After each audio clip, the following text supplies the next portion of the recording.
Hey guys, இன்னைக்கு Valentine's day special. So எல்லாருமே வந்து அவங்களுக்கான பர்சனுக்கு நிறைய gift கொடுத்து நிறைய அவங்களை இம்ப்ரெஸ் பண்ணணும்னு சொல்லி ட்ரை பண்ணிட்டு இருப்பீங்க.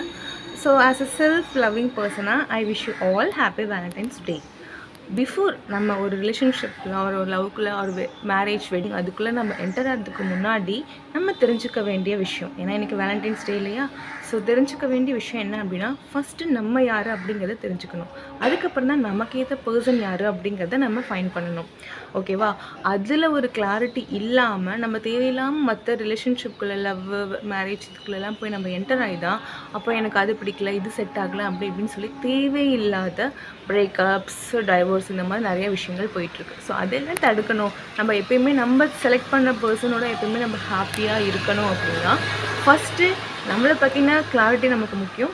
அதுக்கப்புறம் தான் மற்றவங்களோட நம்மளால் இன்வால்வ் ஆக முடியும். அதுக்கப்புறம் தான் அவங்க கூட இருக்கிற ரிலேஷன்ஷிப்பை நம்மளால் ரொம்ப ஹெல்த்தியாக ஹாப்பியாக லைஃப் லாங் லாஸ்ட் கடைசி நிமிஷம் வரைக்கும் நம்மளால் அவங்களோட அந்த லவ்வை நம்மளால் ஃபீல் பண்ண முடியும். ஓகேவா? அதை தவிர மற்றவங்க சொல்கிறாங்க இல்லை அவசரப்பட்டு நீங்கள் எடுத்த முடிவு வந்து என்றைக்குமே வந்து தப்பாகிடக்கூடாது.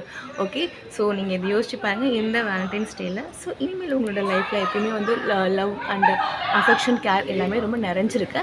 என்னோட விஷயத்தை தெரிவிச்சுக்கிறேன். பை.